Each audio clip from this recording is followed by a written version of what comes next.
Representative Kristin Robbins. I represent District 37A, which is the western part of Maple Grove, and all of Corcoran, Medina, Greenfield, Independence, Loretto, and Maple Plain. And we are here today to talk about HF 14, which is a bill that would put a moratorium on the Blue Line light rail until the Southwest light rail is done. And I have a huge group of friends who I've gotten to know over the last few weeks as this bill went through committee who reached out to me, and they have been working on this issue for a really long time. They represent their communities who are all along the Blue Line corridor. They represent businesses that will be impacted by it, and this is really about them having the opportunity to share their story about why they feel it's important to put a pause on the Blue Line and that we consider bus rapid transit instead. So without further ado, I will turn it over to my guests and then happy to take questions at the end. So, Eric. All right, thank you. Hello, my name is Eric Hillman. I'm a resident of Robbinsdale for 23 years. I fully urge our state representatives to vote yes on HF 14, which will pause construction on the Blue Line extension. I represent Stoplight Rail 81. We are a group that is not opposed to public transit. We are opposed to this light rail project, and we strongly feel a bus rapid transit system would be far better. There are three major issues I'd like to address. One, displacement and closure of local businesses. The reality of that is unreal. The wasteful taxpayer spending and crime. In regards to displacement of closure of local businesses, let's talk about the Green Line. Before 2010, I used to love going to University Avenue in St. Paul. It was a great area. It was rich in diversity. It was rich in diversity and overall just had a great vibe. Thanks to the Green Line, many of those stores and restaurants have been displaced or they have been closed due to a very long construction time. Now, if you look at these photos, look at these photos. These are multiple stores and restaurants along Highway 81, and they are with us in this fight because they do not want what has happened on University Avenue to happen on 81, on Bottineau Boulevard, because that's what's coming. We don't want that to happen. I've gathered quotes from business owners in Robbinsdale, and I got a quote from the owner of the Wicked Wart, Steve Carlisle. He said, "I agree with this bill because the entire thing is just stupid. It will separate our city. It will create a severe rise in crime. The business owners cannot survive 6 years of construction time." And I talked to the owner of Hackey Millers, which is the oldest store in Robbinsdale. It's been there for 120 years. His name is Gordy Lindenfelser. He says the light rail will absolutely ruin Robbinsdale. There is no logic to this whatsoever. The crime will increase at an alarming rate. It is so bad in St. Paul they have to have police officers on foot near the stations to deal with the uptick in crime. So the city of St. Paul, their officers have to deal with the problem that Metro Transit has created because they don't have officers on their trains. And how does the city of Robbinsdale, a small city of Robbinsdale, how do they deal with this up? We don't have the budget for extra police officers to patrol that area. So I just want to say, like, with the dysfunction of Met Council and how they've been dysfunctional at construction and how they've been dysfunctional at operating, why would anybody give any more money to these light rail projects in the future? Hello, my name is Christelle Porter. I'm the Executive Director of West Broadway Business and Area Coalition. I'm also a resident in North Minneapolis, raised my children there, and also worked as an educator in North Minneapolis as well. We are in very interesting political times in America, and a lot of people may want to focus on whether a bill making its way through the legislature has a D or an R at the end of it. But to me, this bill it's nonpartisan. You know, this bill focuses on, to me, the safety of the children along West Broadway. When I think of all of the children that live just south or just north of West Broadway, having to cross the park, to the park that they play at, to the youth YMCA that they go to for safety when their parents have to go to work. Are we going to expect these kids to walk 2 blocks to a crosswalk to come back to a spot that's right across the street from their home on a busy street with no shoulders for emergency vehicles to pull over? You know, and and I want to thank our legislature for setting aside $10 million for anti-displacement.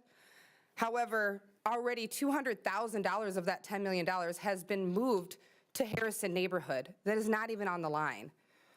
We don't have any safeguards or real promises made about anti-displacement. And for all of those buildings that are highlighted in pink that will be torn down due to eminent domain, that have served our communities for decades despite all of the disinvestment and all of the negative media that has been portrayed on our community. They have stuck by us, served us for many years. Who's going to make sure that those businesses are able to survive? There's no promises in place. There's no promises in place when it comes to safety and those kids that are living directly on the line. When Met Council has a $1.5 billion budget and they are not held accountable to constituents, we do not elect them. I don't trust the fact that we are going to be able to be heard, especially after, with the Southwest Light Rail, you had many residents who are well off that were able to pay engineers to tell them what was going to go wrong, that in fact did happen. How am I to trust that they're going to listen to us in North Minneapolis? So I would say to all of our legislatures, please listen and please support House File 14. Thank you so much. Hello, my name is Mark Wellna, and our family owns Wellna Ace Hardware in downtown Robbinsdale and a store in South Minneapolis for the last 71 years. I'm the third generation. Our fourth generation is running the store now, and we've invested a lot of money in Robbinsdale. We bought another building to open a garden center. We're on very thin margins, and when we go right down 81 with the light rail, a lot of our customers come from the east side of that, and I think that they'll go somewhere else.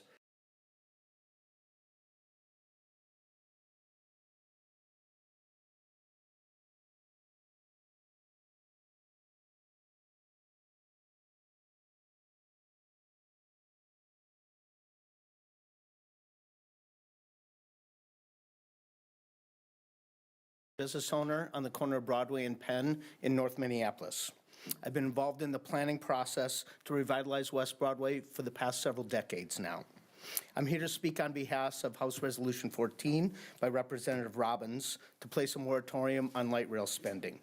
There are three main reasons I support this pause in spending.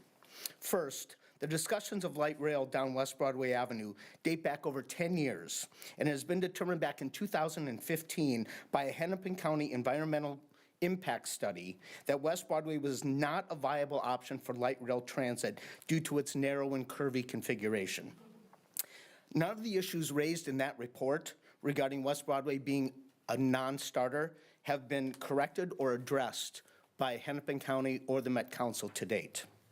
Second, a 6-year construction timeline will drive most, if not all, businesses, which I am representative of 75 businesses that have signed a petition against light rail down West Broadway to survive that construction timeline. You only need to look at University Avenue to see how that negative impact impacted all of the historical businesses along the avenue. Ridership is down 30%. Street traffic is down 50%, and empty storefronts litter University Avenue. In addition, 650 street parking spots would be eliminated along West Broadway that are vital to the needs of serving our small business owners. Finally, the cost of the Blue Line light rail is estimated at $3.2 billion. As we have seen from the Southwest project, the cost to build that line ballooned over time and took twice as long to build as was originally expected. Fortunately, we do have a better option. Bus rapid transit has proven itself to be extremely effective in serving the needs of our community and at a fraction of the cost to build. BRT is faster, more efficient than the routes, and the routes will better serve our community than light rail would do. I urge all of you to encourage legislators to support House Resolution 14. Thank you.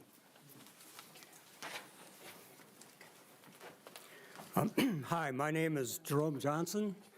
I'm a retired transportation economist and engineer. I spent much of my career in the area of buying and selling rail lines and their associated corridors.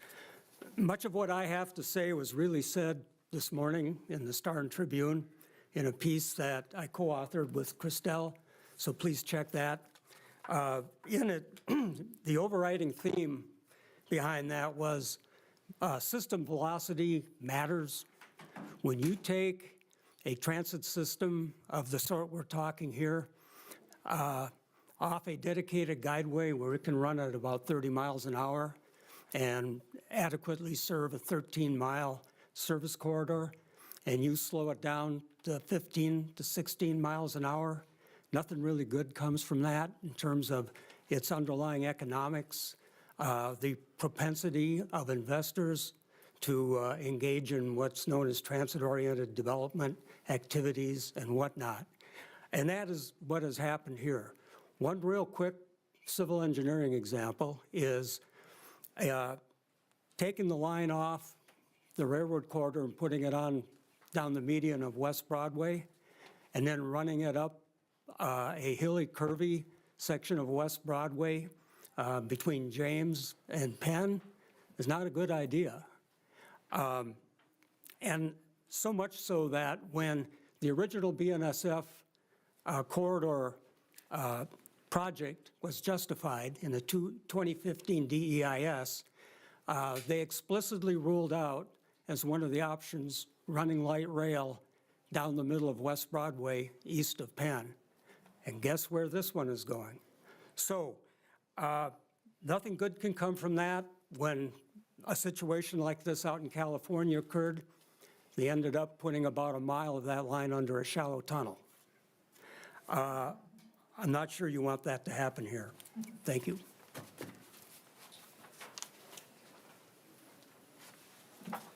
Hello, everybody. My name is Adway Pugh, and I'm a Jordan resident. I'm also the Executive Director of Jordan Area Community Council. And everybody here, they spoke so wonderfully about businesses, but let's talk about people.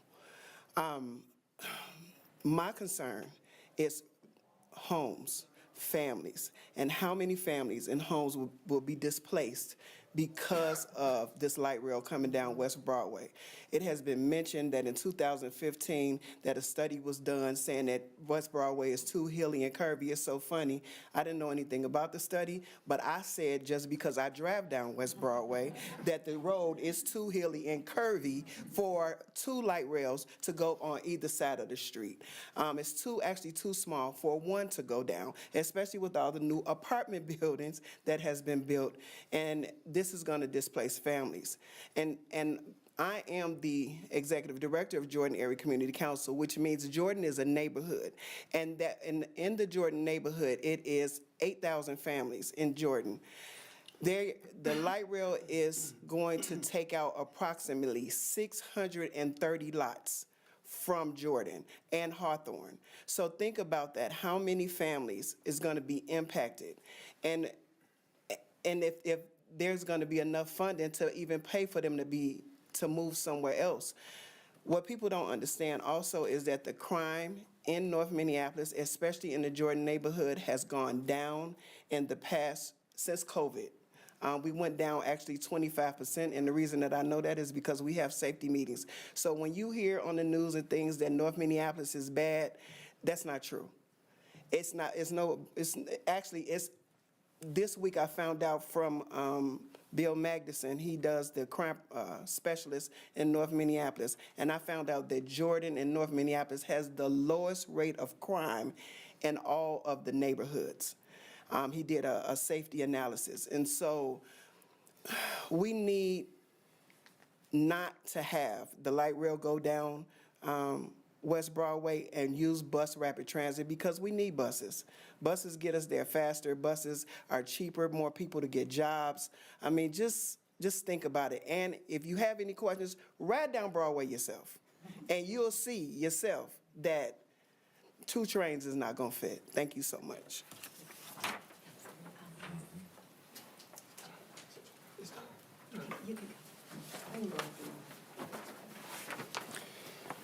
My name is Tim David. I've been researching transit solutions for transit corridors in the Twin Cities for a number of years. I've been working with this group for over 2 years. First thing everyone needs to remember and understand about this Bill HR 14, this is not about no transit. This is not about no transit for the Blue Line corridor. This bill is about sending a message to the Met Council that until their comparable LRT project, the Green Line, that is $1.5 billion over budget, 9 years behind schedule, that until that is operational and we evaluate the lessons learned, no new dollars should be used for LRT projects, in particular for the Blue Line corridor. This Blue Line corridor could really be the Blue Line BRT. Bus rapid transit can be implemented for 1/10 of the cost of LRT in this corridor. That means BRT could be implemented for $280 million versus $3.2 billion for LRT.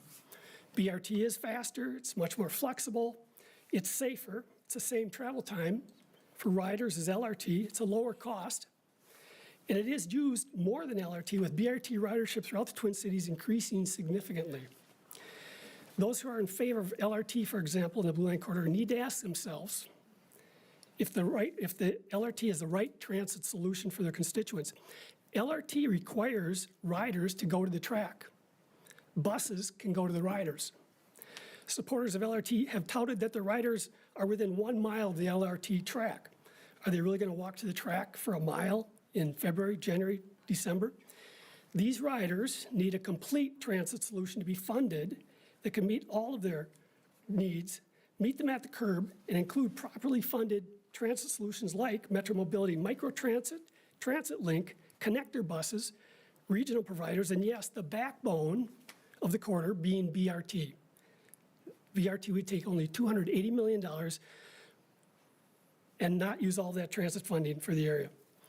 There's much more complete, innovative transit solutions that can be used than LRT. LRT really is old school project. Of the large transit projects now being considered by the FTA for funding across metro areas in the U.S., 8 of those projects are LRT, 33 are BRT projects. BRT is preferred. It's time to pause spending on new LRT projects. Met Council has shown they cannot manage a large LRT project, and most of all, no one wants a repeat of the failures, of the cost overruns, and mismanagement of the Southwest Light Rail. No one wants a Blue Line extension boondoggle. Blue Line BRT can be the solution. Our last speaker.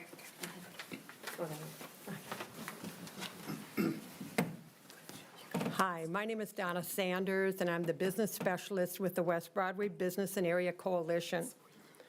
When I started WBC in September of 2022, I was responsible for doing outreach on the avenue to the businesses to encourage them to attend the BLRT meetings.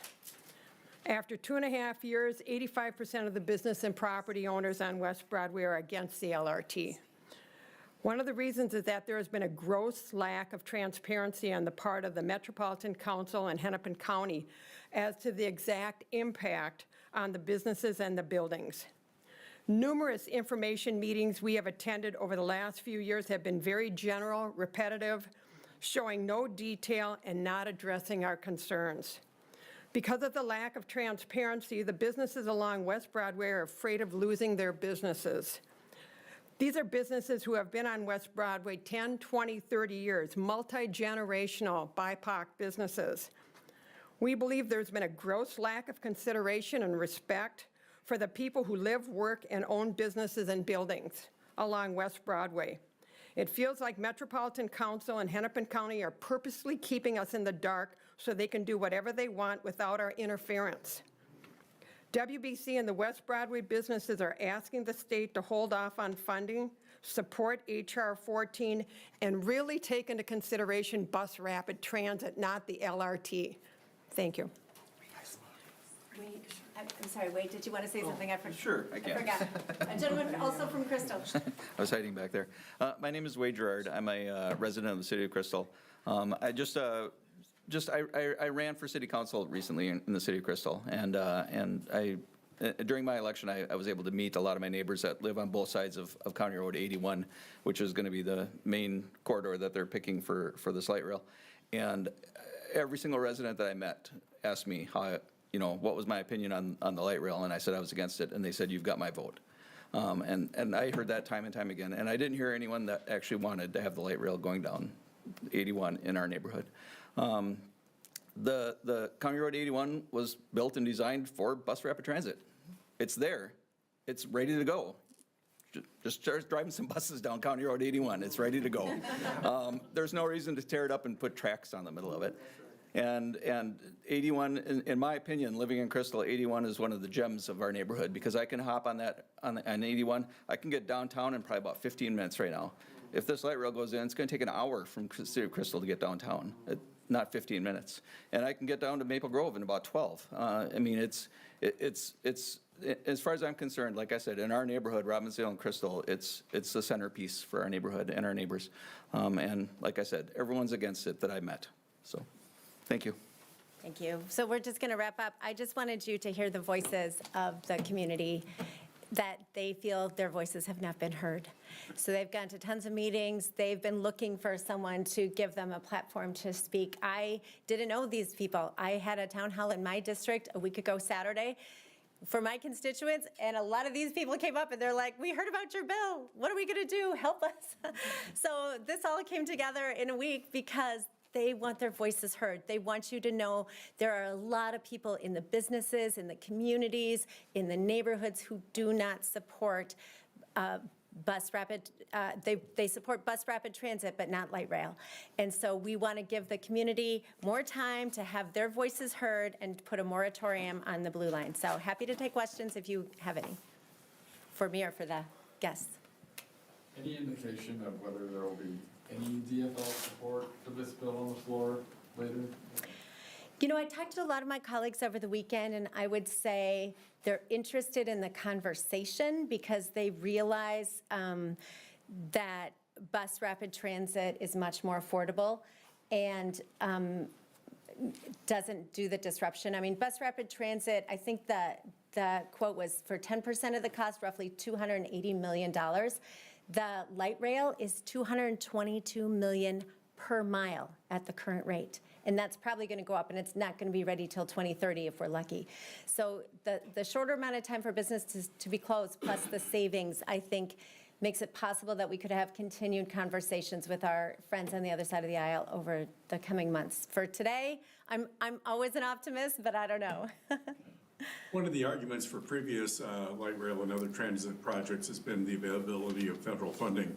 What do you think the prospects are for federal funding at this point for the Blue Line extension? I would say very low. So my guess is the Trump administration will not be prioritizing a project like this. I have not spoken to them, but I know we will probably be sending a letter in the coming week, and I believe Chair Kosnick is also working on a letter.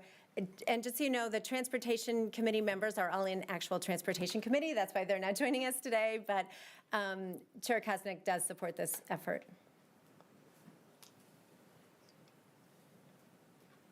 Anybody else? Great. Well, thanks for being here. Thanks for sharing their stories. Really appreciate it.